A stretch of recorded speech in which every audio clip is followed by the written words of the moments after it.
Hey guys, Spirit of the Law here. Some of you may know there was major info related to Age of Mythology Retold announced this week.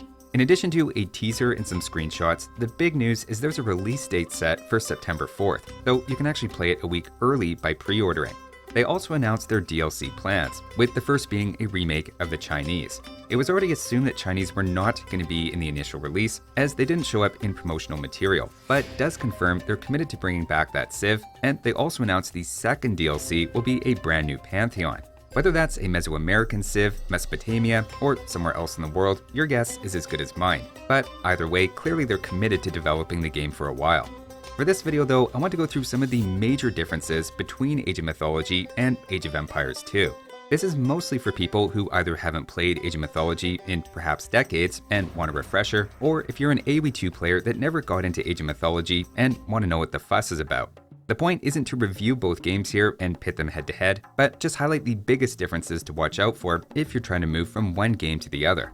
A quick note is you may notice I'm using the Greeks as the example for a lot of things, mostly because they feel like the most basic and straightforward civ if you're coming from AoE2. I think probably by design, while also showcasing a lot of important differences. First in this list has to be the very different way that civilizations work in Age of Mythology.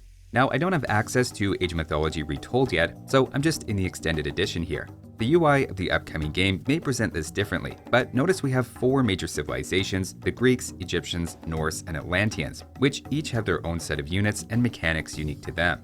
Within each of these, you then pick one of 3 major gods, all of which grant additional bonuses. For Greeks, Zeus have a bit of an infantry focus, Hades focuses a bit more on buildings and archers, and Poseidon more on cavalry, and a tiny bit on the navy, with a free scout on water. Once you pick your major god and start the game, you then get a choice of one of 2 minor gods each time you age up, giving you more unique powers, units, and techs. While superficially there are 4 civilizations in the game, the fact every major god ends up having 8 possible combinations of minor gods you can mix and match as you play means there's functionally 96 unique paths you can take, and rather than feeling locked in, you have some agency throughout the game to adjust your civilization based on what appeals to you in the moment. Obviously, some choices become more meta than others, but there's an aspect of customizing your civ each game that doesn't exist in Age of Empires 2. Our second major difference is somewhat related, with god powers, which themselves are getting a major adjustment in AoM Retold. Each new age, you unlock a specific power based on your minor god choices that can be used to, say, turn your opponents into pigs, create a giant earthquake, reveal part of the map, or any other number of different effects. Previously, these were one-time use to swing a particular battle, with lightning bolts from the sky, let's say, but in AoM Retold, at least some, if not most or all of these, will apparently have a cooldown, meaning you can end up using them multiple times. It gives an extra wrinkle to which minor god you pick, as each offers different powers in addition to other benefits. Number 3, we have a notable difference in how attack works at a very basic level. In AoE2, you have pierce and melee damage, while in Mythology, you have pierce and hack damage as AoE2 analogs, but it then adds a third attack type called crush damage. This works largely as an anti-building bonus for siege and myth units, which we'll talk about in a moment, but it's just to point out there's an extra type of attack that the devs can play with to make sure things work against what they're intended to. Number 4 is armor and attack bonuses operate completely differently from AoE2 and rely on percentages and damage multipliers. Each unit displays the resistance to hack and pierce attacks as a bronze chestplate and silver shield respectively. In the case of a hoplite, its 35% hack armor means you reduce incoming hack damage by 35%, while only 15% of incoming pierce damage is blocked, so you can tell the unit is tilted toward being better against melee enemies. Likewise, bonus damage is done with multipliers. If a unit does 1.25 times damage against a particular type, but then the defending unit has 15% armor resisting that type of attack, meaning 85% of the damage goes through, they're just multiplied, with defensive upgrades then affecting those armor percentages as well. This can get a little confusing, as if you have 35% hack armor and get the tech Copper Mail, which reduces hack damage by 10%, it doesn't increase its armor from 35 to 45, but instead does a more complicated calculation, giving you seemingly a bit random looking armor values at first glance, unless you do the math and follow along. This is all then complicated by the fact that displayed attack is in damage per second and not damage per hit. AoE2 instead always displays things as damage per hit and uses an addition and subtraction system, with bonus damage being almost always unblockable. So in almost every way, both games just approach damage, armor, and bonuses in very different but equally valid ways. I should also note that resistance to crush damage isn't displayed on the unit, but is 99% for all 3 units here, as again more of an anti-building and other niche case type of attack. It all sounds a little confusing when you present it at once, but in practice is pretty easy to pick up. Number 5 is the hero and myth unit dynamic. The basic counters for human units of infantry countered by archers, countered by cavalry, then being cost-effectively countered by infantry creates a very familiar triangle, if anything reinforced a little more, with some cavalry having explicit attack multipliers against archers. On top of this, Age of Mythology adds a whole new counter triangle though, with humans, myth units, and heroes. Myth units are creatures like the Centaur or Minotaur, which are more expensive, but generally have good stats, as well as a secondary effect, like a supercharged attack or throwing enemy units, that makes them even more dangerous. Heroes then counter myth units, often dealing 7 times, like in the case of Heracles, but up to 10 times their regular damage against myth units, while then taking less damage from myth units in return, and are then unaffected by myth units' special abilities. Regular old human units are then a bit of a soft counter to heroes, being at least cost-effective and much easier to mass. Being careful not to throw away your heroes also then means you can keep them around against enemy myth units. Next up, at number 6, the countering dynamics on water are then also a little different from AoE2, again set up to have a very clear triangle of counters based on the 3 attack types. First, you have arrow ships dealing pierce damage, which are then good against fishing ships and hammer ships because of the hammer ship's low pierce armor.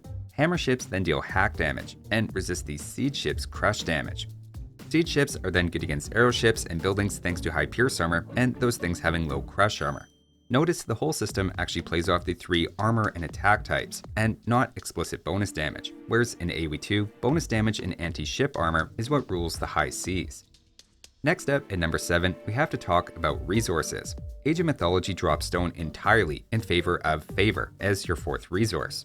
This is generated in different ways depending on the civilization, and is part of the cost of most hero and myth units, with myth units in particular requiring a lot of faith to spam. Dropping stone as a resource then means fortifications cost some combo of wood and gold, at least simplifying that aspect of your economy. Moving on to number 8, this is a huge difference from AoE2, and it's that town centers are limited to predetermined locations on the map.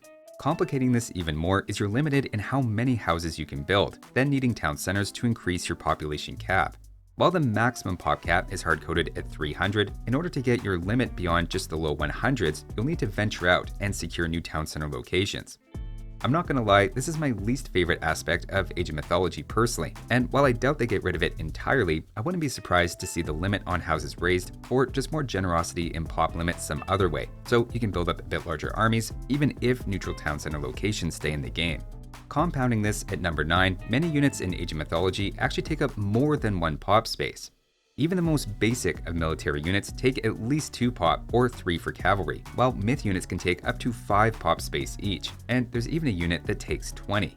Combined with your lower limit, if you can't secure a lot of town center locations, it means you won't necessarily be managing the same number of total units in Age of Mythology as you're used to in AoE2.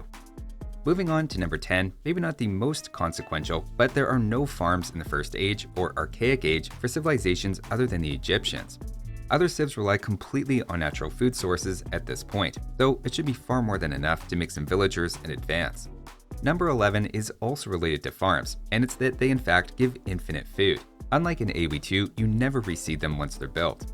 Moving on to number 12 is that walls work a little differently in a few ways from what AoE2 players are used to. First, they cost gold, not wood or stone. They're also then not upgraded at a university, but by selecting the wall itself, where you'll find the research. Gates then also work differently and are something you pay gold to create on a sufficiently long wall segment and aren't built by villagers. It's actually quite similar to AoE3 if you're familiar with that. Next up, at number 13, is that the blacksmith or armory in Age of Mythology is a little more streamlined than AoE2 or even AoE4. You simply have upgrades for attack, hack armor, and pierce armor, with a one-off tech increasing archer effectiveness mostly against buildings. Archer range is then something you don't improve at the Armory, so there isn't an instantly critical tech like AoE2's fletching you need to pick up for archers, for example. Moving on to number 14, also related to upgrades, many upgrades give cosmetic changes to units. That includes not just the direct upgrades to units at the barracks and archery range, etc., but even armory upgrades to weapons and shields can show up visually.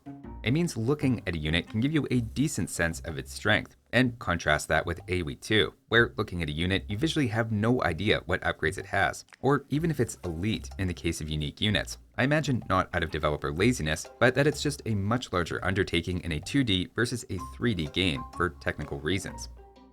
At number 15, we have Titans, which were added in a previous expansion and will be part of AoM Retold. These are expensive to unlock and require a lot of villager construction time to summon, on top of 20 population space, but have incredible stats and area of effect damage. They do take bonus damage from heroes and can eventually be brought down by humans or myth units, but there really isn't anything comparable in AoE2 to say the least, and are pretty epic. Moving on, number 16 is maybe one of the most impactful for gameplay, and it's that you can trade using caravans between a market and any town center, including your own, to generate gold, making gold technically an infinite resource, even in 1v1s. You do get more gold by trading with an ally town center, but this is very different from AoE2, where you're required to find another player's market to trade with. Related to this, I'd argue gold has extra importance in Age of Mythology, as basically every human unit has some sort of gold cost, so there isn't the same trash war dynamic. In fact, between infinite farms, caravans for infinite gold, and favor being infinite for all civs, wood is actually the only resource that is not infinite in both 1v1s and team games. Next, at number 17, a difference, at least as of today, is that Autoqueue is in Age of Mythology, while it's not in AoE2. This applies to town centers creating villagers with a toggle you can turn on to keep them being produced automatically, and it also exists at military buildings. If a building can't afford a unit, or you've hit your pop cap, then it just pauses, and will start again once it's able to do so. Of course, you can always just do everything manually as well, as you do in AoE2, it's your choice. Moving on to number 18, it's that relics are shared by both games, but work very differently in Age of Mythology. These are collected by heroes and stored in temples, but instead of a passive trickle of gold, give one of 50 unique effects, either military or economic. For example, Armor of Achilles being garrisoned in a temple makes all your infantry a little more resistant against melee or hack damage. Next up, in number 19, it's that some units can fly, making a bit different scouting dynamic. The unit Pegasus is one example, and can fly over any walls or water to scout an opponent. Naturally, for the most part, they can only be targeted by ranged units, with exceptions we don't have to get into. And finally, number 20 is maybe a subjective point, but having played both, my overall impression is that Age of Mythology has a pretty different pace, especially early on, from AoE2. The first age is quite a bit faster, and I'd even say Age of Mythology in general feels faster paced, though maybe not quite at the even faster pace of AoE3. The maps feel a bit smaller to me, you have the neutral town center sites you're competing for, and once you throw in god powers, it really jumps into the action quickly, with less of the safe build-up I feel in AoE2. This is very subjective though, and you might disagree with that point. So those are my top 20 differences to keep in mind if you're thinking about or wanting to learn more about Age of Mythology. Given how core all of these things are to the game, I doubt many of these will change at all in the upcoming AoM Retold, other than the cooldown on god powers and hopefully a tweak to population limits to make battles feel a little bigger. Again, the point isn't to say one game is doing things better than the other, and instead just to give a refresher or crash course in things to watch out for. Thanks for watching, and I'll see you next time.